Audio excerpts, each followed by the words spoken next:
राधे राधे। स्वागत है सभी का मेरे YouTube चैनल पर। आज हम वीरवार की कथा सुनाने जा रहे हैं। एक शहर में एक बहुत ही धनवान राजा था। बहुत दान पुण्य करता, प्यासे इनको पानी पिलाता, भूखे इनको भोजन करवाता, कुंवारी कन्याओं की शादी करता। ये बात उसकी रानी अच्छी नहीं लगती। ना बिल्कुल दान करती, ना पुण्य करती, ना किसी ब्राह्मण को भोजन करवाती। एक दिन की बात है, राजा कहीं बाहर शिकार खेलने गए। पीछे थे बृहस्पति महाराज। साधु का भेष धारण करके रानी के दरवाजे पर आए और रानी से भिक्षा मांगने की याचना करी। रानी बोली, महाराज इस काम को तो राजा ही बोते हैं। मैं तो तंग आ चुकी हूँ कि रानी तुम बड़ी अजीब हो। धन और संतान तो धनवान भी चाहते हैं। ना ना, ऐसा पैसा मुझे नहीं चाहिए, ऐसा धन मुझे नहीं चाहिए। सो मुझ पे अपने लिए समय भी नहीं मिले, मैं दान करती फिरूं। महाराज ऐसा करो, ये दान भी नष्ट हो जाए तो मुझ पे समय मिले। अब बृहस्पति महाराज बोले, रानी तुम ऐसा चाहती हो तो ऐसा ही होगा। सात बृहस्पति, तुम अपने सिर को पीली मिट्टी से धोना, धोबी पे कपड़े भेजना, घर के आंगन को गाय गोबर से लीपना,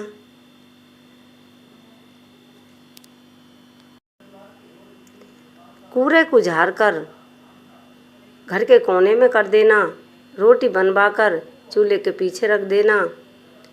देखना तेरा धन नष्ट हो जाएगा।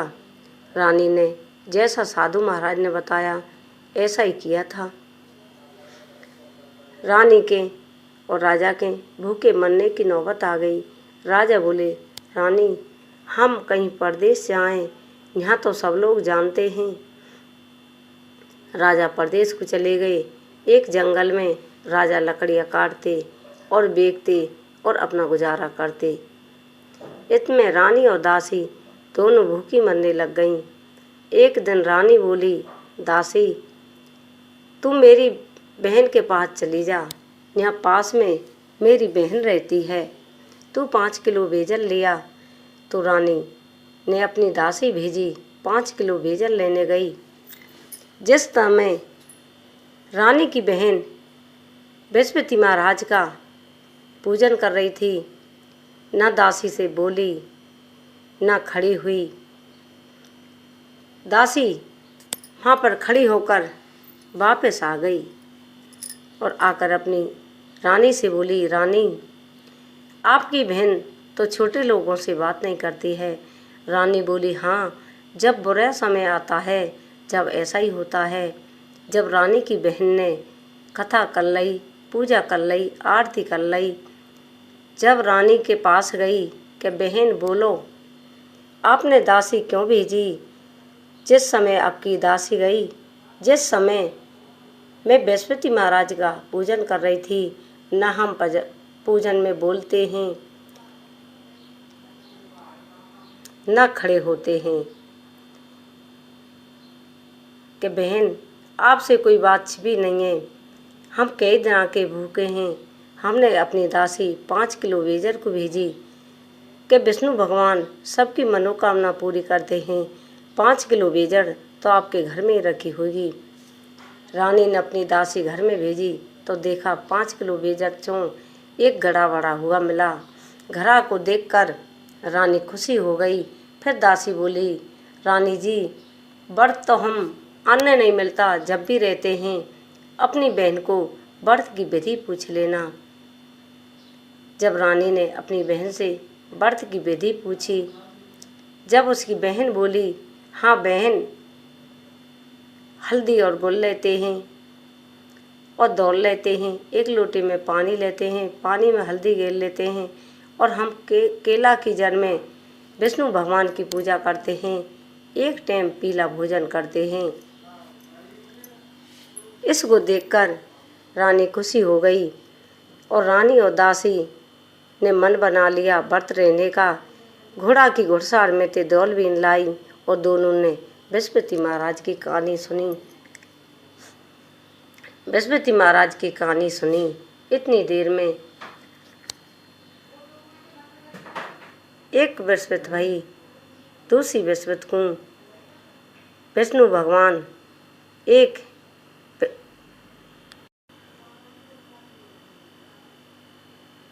साधु का रूप धारण करके राजा से बोले, राजा, आपकी रानी और दासी व्रत रहने लग गई हैं विष्णु भगवान का, आप भी व्रत रिया करो।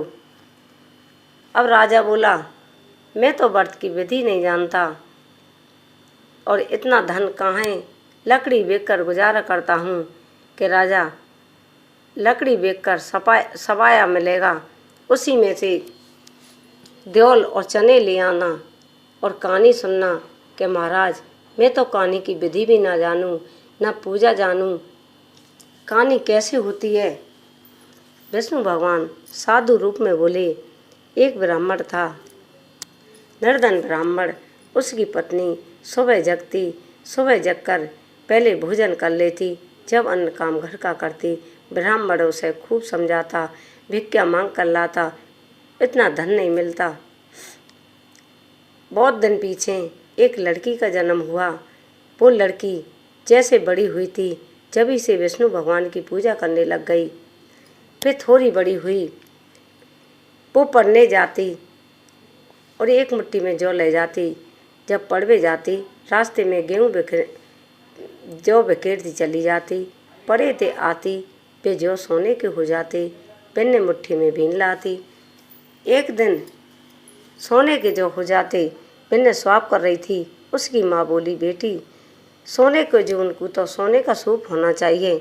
कि हाँ माँ, विष्णु भगवान ने इतना दिया है तो और सोने का सूप भी देंगे। एक दिन बोली, हे विष्णु भगवान, मैं आपकी मन वचन से पूजा करती हूँ, तो मुझे सोने का सूप आना चाहिए। रास्ते में जब पढ़ने गई तो रास्ते में सोने का सूप पड़ा हुआ मिला। सोने का सूप ले आई। सोने के सूप में सोने के जौ स्वाप कर रही थी। इतनी देर में पड़ोस का राजा का लड़का जा रहा, लड़की को देख के मोहित हो गया। उसने जाकर अपने घर वाले से कही, मैं उस लड़की से पसंद हूँ, शादी करना चाहता हूँ, जो सोने के सूप में सोने का जौ फटक रही हो। घर वाले बोले, तू पता लगा, हम उससे शादी करवा देंगे। राजा के पास आए।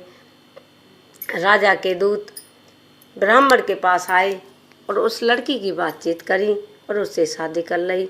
वो लड़की गई विष्णु भगवान की पूजा करती। दिन दूना रात चौगुना उसके घर में हो गया। ब्राह्मण भूखा मरने लग गया। ब्राह्मण अपनी बेटी पर धन मांगने गया। बेटी ने धन दे दिया। फिर ब्राह्मण ने थोड़े दिन उससे गुजारा किया, फिर दोबारा मांगने पहुंच गया। फिर बेटी बोली, पिताजी, तुम माँ को पूजा पाठ करवाए करो ना, नहीं अब के में तो माँ को साथ लेकर आना। अब ब्राह्मण ने खूब समझाई पर नहीं मानी। बेटी के पास ले गया। बेटी ने समझाई, माँ, विष्णु भगवान की पूजा किया कर, तो भी लड़की ना मानी। एक दिन बेटी ने क्या किया, अपनी माँ कमरे में बंद कर दी। सुबह जगाई, नहाई धोवाई, फिर विष्णु भगवान की केला की जड़ में पूजा करवाई। इस दिन से ब्राह्मण के भी दिन भगने लगे। कहते हैं विष्णु भगवान सबकी मनोकामना पूरी करते हैं। ये लकड़ाले के लिए साधु महाराज ने कथा सुनाई। अब लकड़ारा भी इस कथा को करने लग गया। कथा को करते करते एक दिन राजा के यहाँ निमंत्रण था। राजा ने निमंत्रण दिया राजा को जेने को, लकड़ारे को। लकड़ारा काम काज में कथा भी भूल गया और जेना भी भूल गया। राजा के दूत जब शाम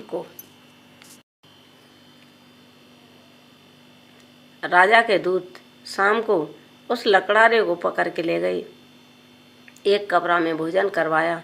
उस कमरा में रानी का हार टंग रहा था। हार को खूंटी निकल गई। राजा ने उसको पकड़कर कारागृह में बंद कर दिया। अब राजा अपने भाग को कोसता हुआ कारागृह में पड़ा हुआ याद कर रहा। इतनी देर में ब्राह्मण। साधु महाराज। साधु महाराज कारागृह में आए और बोले, लकड़ारे, तू विष्णु भगवान की कथा को भूल गया है। बोला, हाँ महाराज, मैं कथा को भूल गया हूँ।